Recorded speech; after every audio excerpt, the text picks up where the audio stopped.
फिलिप्पीहरूलाई पावलको पत्र 1 अध्याय। ख्रिस्ट येशूका दासहरू पावल र तिमोथीबाट ख्रिस्ट येशूमा फिलिप्पीमा भएका बिशपहरू र डिकनहरू साथै सबै सन्तहरूलाई परमेश्वर हाम्रा पिता र प्रभु येशू ख्रिस्टबाट अनुग्रह र शान्ति तिमीहरू प्रतिका मेरा सबै सम्झनामा म मेरो परमेश्वरलाई धन्यवाद दिन्छु। तिमीहरू सबैका लागि सधैँ मेरो प्रत्येक प्रार्थनामा म आनन्द साथ प्रार्थना गर्दछु कि प्रथम दिनदेखि अहिलेसम्म सुसमाचारमा तिमीहरूका सहभागिताको निम्ति म धन्यवादी छु। मलाई यो दृढ विश्वास छ, जसले तिमीहरूमा एउटा असल काम सुरु गर्नुभयो उहाँले नै यीशु ख्रिस्टको दिनमा त्यो पूरा गर्नुहुनेछ।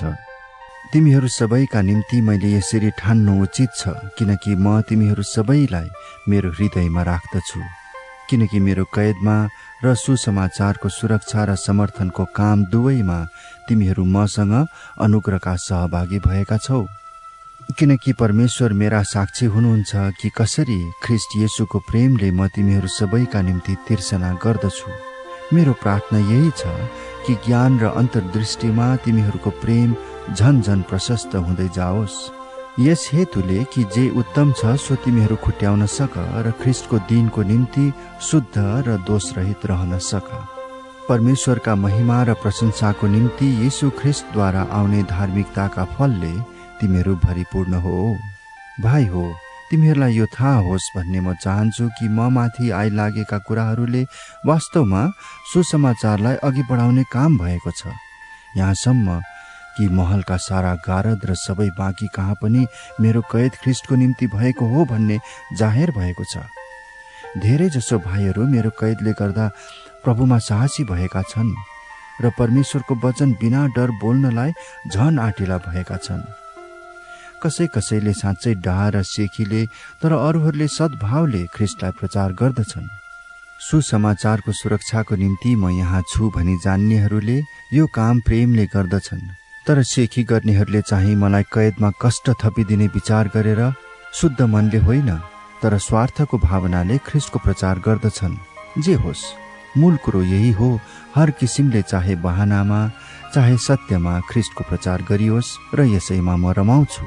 हो, म रमाउने छु किनकि म जान्दछु कि तिमीहरूका प्रार्थना र यीशु ख्रिस्टका आत्माको सहायताले यो मेरो छुटकाराको निम्ति हुन आउनेछ।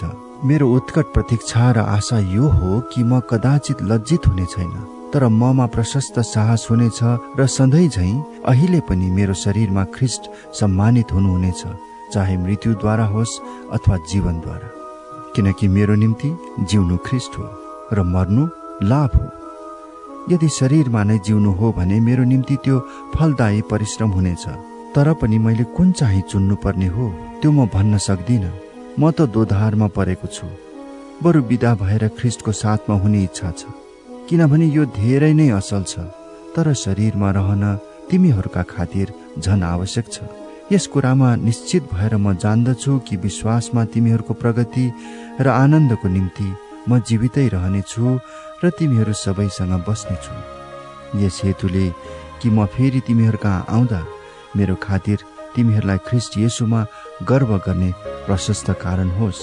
केवल तिमीहरूका जीवनको चाल ख्रिस्टका सुसमाचारको योग्य होस्। म चाहे आएर तिमीहरूलाई देखौँ चाहे अनुपस्थित रहूँ, म तिमीहरूका बारेमा यही कुरा सुन्न चाहन्छु कि तिमीहरू एउटै आत्मामा दृढ पनि खडा भएका छौ र एउटै मनका भई सुसमाचारको विश्वासको निम्ति मिलेर परिश्रम गर्दछौ र विरोधीहरूसँग केही कुरामा डराउँदैनौ। तिनीहरूका निम्ति यो विनाशको लक्षण हो, तर तिमीहरूका निम्ति चाहिँ मुक्तिको प्रत्यक्ष लक्षण हो, जुन मुक्ति चाहिँ परमेश्वरबाट हो। किनभने ख्रिस्टको निम्ति तिमीहरूलाई यो दिइएको छ कि तिमीहरूले उहाँमाथि विश्वास गर्नु मात्र होइन तर उहाँको खातिर दुःख पनि भोग्नुपर्छ। र त्यही सङ्घर्ष जो तिमीहरूले ममा देख्यौ र मसँग छ भनी अहिले सुन्दछौ, त्यसैमा तिमीहरू लागेका छौ। फिलिप्पी 2 अध्याय। यदि ख्रिस्टमा केही प्रोत्साहन छ भने, प्रेमको केही प्रेरणा, पवित्र आत्माको केही संगति, केही स्नेह र सहानुभूति छ भने, तिमीहरू एउटै मनका भएर एउटै प्रेम राखेर पूर्ण सम्मति साथ एउटै चित्तका भएर मेरो आनन्द पूरा गर। स्वार्थ वा अहङ्कारमा केही नगर, तर नम्रतामा एउटाले अर्कालाई आफूभन्दा श्रेष्ठ ठान। तिमीहरू हरेकले आफ्नै हित मात्र नखोज, तर अरूका हितलाई पनि हेर। तिमीहरूमा यस्तो मन होस् जो ख्रिस्ट येशूमा पनि थियो। परमेश्वरको स्वरूपमा भएर पनि उहाँले परमेश्वरको बराबरी हुने कुरालाई एउटा पक्रिराख्ने वस्तु जस्तो ठान्नु भएन, तर आफैलाई रित्याइकन कमाराको रूप धारण गरेर तथा मनुष्य भएर जन्मनुभयो। स्वरूपमा मानिस जस्तै भएर आफैलाई होच्याउनु भयो र मृत्युसम्मै अर्थात् क्रुसको मृत्युसम्मै आज्ञाकारी रहनुभयो। त्यसै कारण परमेश्वरले उहाँलाई अति उच्च पार्नुभयो र उहाँलाई त्यो नाउँ प्रदान गर्नुभयो जो हरेक नाउँभन्दा उच्च छ, कि स्वर्गमा, पृथ्वीमाथि र पृथ्वी मुनि भएको हरेक प्राणीले येशूको नाउँमा घुँडा टेक्नुपर्छ र हरेक जिब्रोले परमेश्वर पिताका महिमाको निम्ति येशू ख्रिस्टलाई प्रभु भनी स्वीकार गर्नुपर्छ। यसकारण मेरा प्रिय हो, जसरी तिमीहरूले सधैँ आज्ञा पालन गरेका छौ, मेरो उपस्थितिमा मात्र गरे जस्तो होइन, तर अब झन बढी मेरो अनुपस्थितिमा डर र कम्प साथ तिमीहरूको आफ्नो मुक्तिको काम पूरा गर्न परिश्रम गर। किनकि तिमीहरूलाई उहाँको असल अभिप्राय अनुसार इच्छा गर्ने र काम गर्ने दुवै तुल्याउनलाई परमेश्वर तिमीहरूमा काम गर्नुहुन्छ। गनगन अथवा वाद विवाद नगरी सबै काम गर्दै जाओ, कि तिमीहरू चाहिँ निर्दोष र सुधा भएर टेढा र बरालिएका पुस्ताको बीचमा परमेश्वरका निष्खोट सन्तान हो, जुन पुस्ताको बीच संसारमा तिमीहरू ताराहरू झैं चम्कन्छौ। जीवनको वचन दरिलो गरी पक्रिराख, ताकि म व्यर्थमा दगुरिन र मैले व्यर्थमा परिश्रम गरिन भने ख्रिस्टको दिनमा म गर्व गर्न सकूँ। यदि तिमीहरूका विश्वासको बलिदानमाथि अर्घ बलिको रूपमा अर्पित हुनु परे तापनि म आनन्दित छु र तिमीहरू सबैसँग म रमाउँछु। त्यसै गरी तिमीहरू पनि मसँग खुसी हुनु र रमाउनु पर्छ। म तिमीहरू कहाँ तिमोथीलाई चाँडै पठाउन प्रभुमा आशा गर्दछु, ताकि तिमीहरूको समाचार पाएर म पनि प्रसन्न हुन सकूँ। तिनी जस्तो साँचो मनले तिमीहरूका कल्याणको चिन्ता गर्ने मानिस मसँग अरू कोही छैन। येशू ख्रिस्टका कुराको वास्ता नगरी तिनीहरू सबै आफ्नै स्वार्थ खोज्छन्। तर तिमोथीको योग्यता त तिमीहरूलाई थाहै छ कि जसरी छोराले बाबुको सेवा गर्दछ, त्यसरी नै तिनले मसँग सुसमाचारको काममा सेवा गरे। यसकारण मेरो निम्ति के कसो हुन्छ सो बुझ्ने बित्तिकै तिनलाई पठाउने आशा गर्दछु। अनि म पनि चाँडै आउला भनी प्रभुमा भरोसा राखेको छु। इपाफ्रोडिटस, जो मेरा भाइ, सहकर्मी र सङ्गी सिपाही तथा तिमीहरूले पठाएका दूत र मलाई खाँचो पर्दा सेवा गर्ने हुन्, तिनलाई तिमीहरू कहाँ पठाउन आवश्यक ठानेको छु। किनकि तिनले तिमीहरू सबैका निम्ति अति तिर्सना गरिरहेका छन्। तिनी बिरामी भएको खबर तिमीहरूले थाहा पाएकाले तिनी व्याकुल भएका छन्। तिनी साँच्चै मरणान्त बिरामी थिए, तर परमेश्वरले तिनीमाथि दया देखाउनु भयो। तिनीमाथि मात्र होइन, तर मलाई शोकमाथि शोक नथपियोस् भनेर म माथि पनि दया गर्नुभयो। यसकारण म तिनलाई पठाउन झन बढी उत्सुक छु, ताकि तिनलाई फेरि देखेर तिमीहरू रमाउने छौ र मेरो चिन्ता पनि कम हुनेछ। त्यसैले ज्यादै आनन्द साथ प्रभुमा तिनलाई ग्रहण गर र यस्ता मानिसहरूलाई आदर गर। किनकि म प्रतिको तिमीहरूको सेवा पूरा गर्नलाई ख्रिस्टका कामको निम्ति तिनी मृत्युको मुखैमा पुगेका थिए। फिलिप्पी 3 अध्याय। अन्त्यमा भाइ हो, प्रभुमा आनन्दित हो। तिमीहरूलाई त्यही कुराहरू लेखिरहनु मलाई झर्को लाग्दैन, अनि त्यो तिमीहरूका सुरक्षाको निम्ति हो। कुकुरहरूदेखि होशियार बस, खराब काम गर्नेहरूदेखि होशियार बस, अङ्ग कटाई गर्नेहरूदेखि होशियार बस।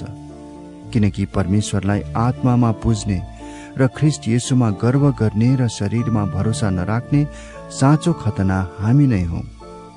यद्यपि म आफैलाई त शरीरमा भरोसा राख्ने कारण छ, कुनै मानिसले शरीरमा भरोसा राख्ने कारण छ भन्ठान्छ भने मेरो त झन बढी कारण छ। 8औं दिनमा मेरो खतना भएको हो। म इस्रायल जातिको बेन्यामिन कुलको हुँ, हिब्रूको पनि हिब्रू, व्यवस्थाको विषयमा हो भने एक फरिसी, जोशको विषयमा हो भने मण्डलीलाई सताउने, धार्मिकताको विषयमा हो भने व्यवस्थामा भएको धार्मिकता बमोजिम निष्खोट ठहरिएको हुँ। तर जति कुरा मेरो निम्ति लाभदायक थिए ती त मैले ख्रिस्टको खातिर हानि नै ठाने। साँच्चै भन्ने हो भने ख्रिस्ट येशू मेरा प्रभुलाई चिन्न पाउने अमूल्य कुराको तुलनामा सबै कुरालाई म हानि नै ठान्दछु। ख्रिस्टलाई प्राप्त गर्न सकूँ भनेर उहाँको निम्ति मैले सबै कुराको नोक्सानी भोगेको छु अनि ती सबैलाई फोहोर मैला तुल्य म गन्दछु र सम्पूर्ण रूपले म उहाँमा भएको पाइन सकूँ। व्यवस्थामाथि आधारित भएको मेरो आफ्नै धार्मिकता होइन, तर मेरो धार्मिकता यही हो जो ख्रिस्टमाथि निर्भर हुन्छ, जुन चाहिँ विश्वासद्वारा परमेश्वरबाट आउने धार्मिकता हो।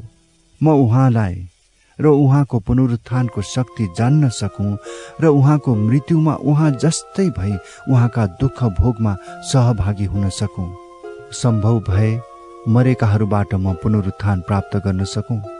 मैले यी सबै अघिबाटै प्राप्त गरिसकेको छु अथवा म अघिबाटै सिद्ध भइसकेको छु भनेर त होइन, तर ती कुराहरूलाई पक्रनको निम्ति म अघि बढिरहेको छु जुन कुराको निम्ति ख्रिस्टले मलाई पक्रनु भयो।